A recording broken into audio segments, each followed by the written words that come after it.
If there's one thing about you guys, either as a musician or as people, that you want the world to know, but people haven't really talked about yet, what is it about you? Man.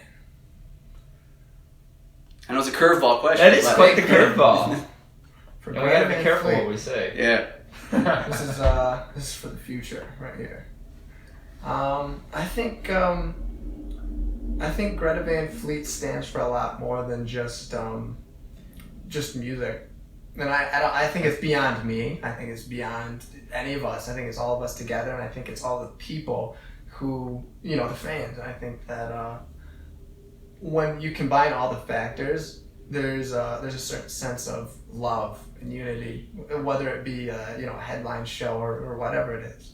I think in that room or that stage or that sound, everything, the sonic, it just rises up, and I think the people kind of make this orb of love, and I think that's what we need right now. Being so young and having such a big thing sort of thrust on you guys, how do you deal with that? I always say that if people are giving us the responsibility, we'll take it. And I think that's really all there is to it. We just want to play music. We want to make music that we want to hear ourselves. Yeah, we've been doing it up to this point. I can't imagine what it would take to actually deter us from that, So I guess the answer is we'll find out. See what happens. It's why we all started doing it. We were absolutely a garage band, and the reason we were a garage band is because we loved to play together and we loved to play music. And as long as you hold on to that, you shouldn't be, you find yourself not getting nervous because, you're just doing what you love to do, and it's truly natural at that point. A lot of these issues just are eliminated. It's totally back and forth, I would say, with social media. As far as it goes, I don't think any of us like doing it. Will anyone ever figure it out? Yeah, maybe. Probably not us. But yeah, totally. I think that this completely distorts the image of what art is, and then I think people are so caught up in, I think what was so cool about rock and roll was that back then it was kind of social media. And they just didn't give a fuck, It thrived and did so well because there was no, easy form of communication. You had to travel and you had to meet people and you had to embrace it. And there's lots of word of mouth, and I think that's the most powerful kind of explosive method of, telltales, and I think that there it really is. So, I don't know if we've totally figured it out, but I know that the best way to do it is to just take that and then look at all the possibilities that you have with it and use it to your advantage rather than using it to, just take you away from what you're doing. It's worked well for us. It's worked well for us. I would prefer that it didn't exist at all. Yeah. I don't think we ever knew that we had so many friends before we started doing this. And then we were on the road, and we're like, man, everybody's just coming out of the woodwork, and all our friends, so it's an incredible thing. It's a kind of a phenomenon. It is kind of a phenomenon. How do you deal with it, man? We don't put up with bullshit. It means a lot when you stay true to yourself. I think, as long as you're meeting that person, and they may be a different person, but as long as you're the same person, or at least initiating it, then that's all you can really do to handle it. There's nothing you can do to control the other person. It's just kind of, it eats at your soul a little bit. Yeah. In what sense? It's a little bit draining to know that it's not that. A little bit draining to have people gravitate towards you, not because of who you are, but what you are. And that kind of goes back to the whole statistic thing, and I feel like there's a lot of that flooding social media as well, and it all works together. It's a new music industry. It's not the same, And going back to social media, I think that it's fundamentally and hereditarily fake. And pretty much everything's phony on social media. Yeah. And the initial concept's there. Absolutely. I think that the perception of what we do is totally off from what the reality is. Yeah. What is the reality, if I may ask? Well, the reality is some days you're... How do I put it? some days you're literally jet skiing in the Middle East, and some days you're eating cold ramen noodles from a hotel fucking bathroom. So in terms of mainstream popular music, my big issue is autotune. I feel like everyone's autotuning, everyone's kind of digitizing their stuff. You guys are actually playing your instruments, you guys are actually singing. How do you feel when you hear that stuff on the radio? Well, I don't want to say offended, but because, we want to respect all kinds of music, whatever it is, be diplomatic, but it's like, I don't want to listen to that shit. It's part of being every artist is entitled to their own. That's what I meant. Their own. Every artist is entitled to their own process of, creation, creativity. It's respectable, to an extent. Some people have the ear, and that stuff is just, it sounds great.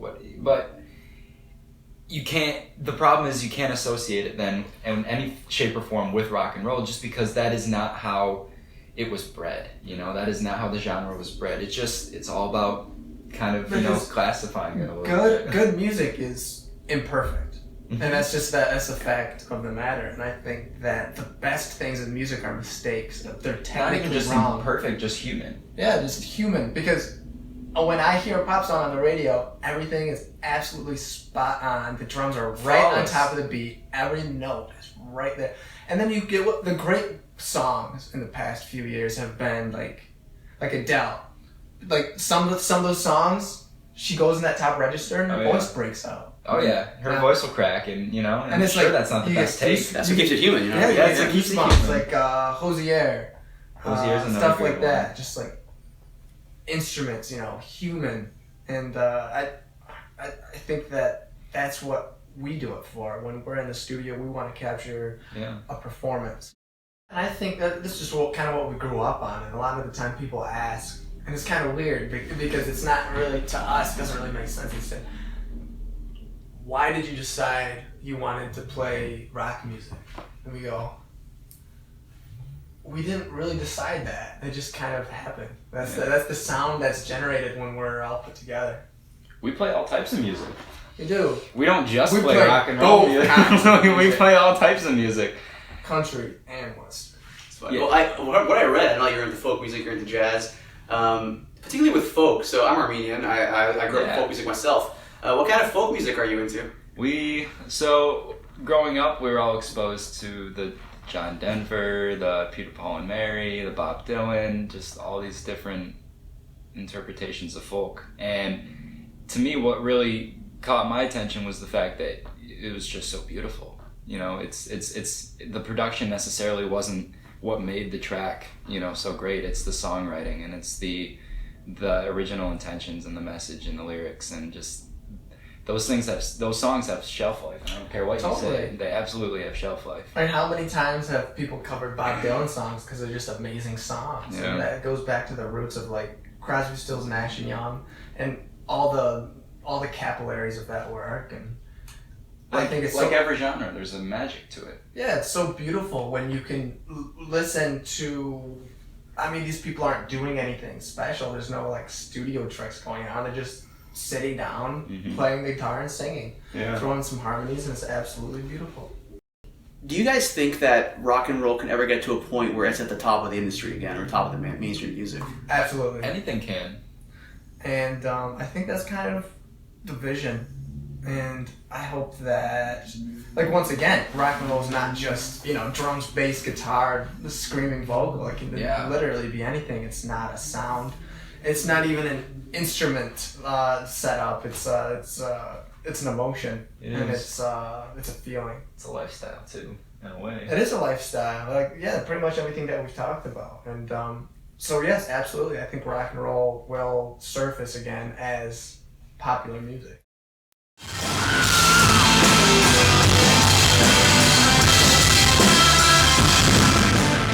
So what's it like being a touring band? How's life on the road? So we were just talking about it on the way here, actually. It's the most consistently inconsistent job in the entire world. You never know what the next day is going to be. For example, tonight we're going to leave at 10 p.m. and we're going to go from here in Toronto to New York City. We're going to do the same thing. We're going to do about 6 hours of press. We're going to go home for 4 days, which is probably the 4 days out of the 4 weeks of the year that we're going to be home.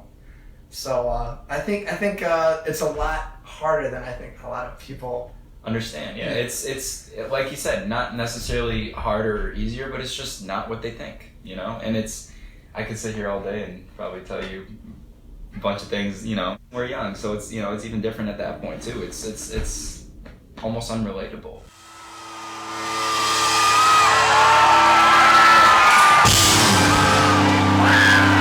So Danny, what do you mean when you say that camping and touring are kind of the same thing? It depends. Don't you dare laugh. We've been camping together. We've slept in beds, you asshole. That's kind of what we're doing, you know? Like when you sleep on the bus, all the bunks are right next to each other. Yeah. When you're all in bed, it feels like oftentimes you're camping. Mm-hmm. And you're just, and as long as you look at it, not like you're camping, but in the sense with that same viewpoint, it's just like you're home. That's how you make it home. That's awesome. That's the goal, to make it home. We're on the road, 11 months out of the year. So, everything that you can do to make it more enjoyable, you have to. Why do you think people are saying rock is dead? I think that the whole... That started when people started realizing that rock is fallen from the forefront. And it's like... For a time, like rock and roll is everything that anybody ever listened to. You know, the Beatles and like the defining bands. You know, the Beatles were the '60s, Elvis was the '50s, and I think people started just getting caught up in what is pop, and then I think rock got more or less buried and kind of watered down and misinterpreted. I think by the '80s, rock was kind of like I don't think it really stood for what it was anymore. I think they probably could have done it without the drugs. And I think incorporating so many drugs into a culture will destroy it no matter what. Yeah. So I think that could have been, I think there's a lot of factors that went into that, but... There's a lot that has to do with it. The world, I mean, it's been... Where would you roughly place the origins of rock and roll? Like 40s, 30s? Yeah, I would you know? Yeah. Goes back that far. That's a long time. There's a lot. This world has changed quite a bit since then. So I think it has a lot to do with that, and it has a lot to do with the literal people that are being put into this world. And music is so saturated now, and that's the other problem. It's becoming easier to make music, and it's not a problem because you know what? Yeah, the more people should be making music, but with that comes the idea that music is now everywhere. And there's so much of it. So there's a lot of music out there, and I'll be honest, you can't listen to it all. I think rock and roll music is a little bit more difficult to make. I wouldn't call it dead. I would call it different. Thank you so much for your time, guys. I really appreciate it. I do have one last request. On Friday after your concert, I found this $20 bill on the floor. I asked around. Nobody said it was theirs. So I was wondering if you could sign it for me. Yeah, of course. It's your lucky day. Wow. Yeah. So I haven't actually signed one of these bills yet. Yeah, they're interesting. It's not the American style. Oh! Hold on. We need to Sharpie. We need to get this thing flowing a little bit. Trials and tribulations of being a rock star. Yeah. Alrighty. It's rough. It's strike two. Will it happen? Oh, sort of. Hey, that's good enough. I finished it. Fantastic. Like you know what? There's a D. That's for Danny. Mm-hmm. And there's like a W in there a little bit also. Okay, let's see how this goes. Good job, man. I'll sign. Well, it's just double. Okay, we're good. Try nice and soft. Heart is breaking. There's the S, and there's the K. And there is the... I'm surprised they got that much out of mine. K. It's those drummer hands, right? See that? That's SK right there. Perfect. Sam Kiska. Awesome. Thank you so much for your time, guys. I vouch I signed that. Yeah, you got it too. Perfect. Thanks for your time, guys. Appreciate it, man. Next time we just have to remember Sharpie. Yeah, definitely.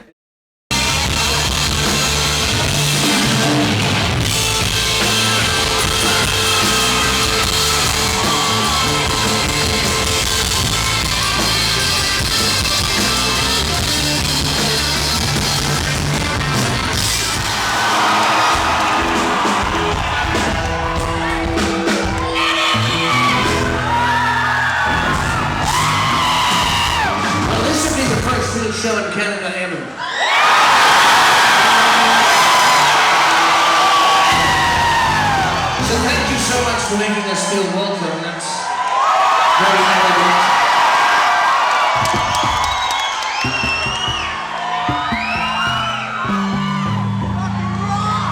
How's everybody doing?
Hey, thanks for watching. My name is Daniel Sarkisian. I'm an independent filmmaker from Toronto.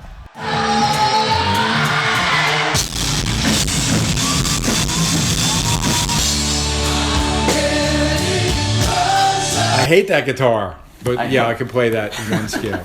Don't you dare laugh. You know, I try to embrace the rock and roll spirit in the sense of I do everything self-funded and independently made with no oversight.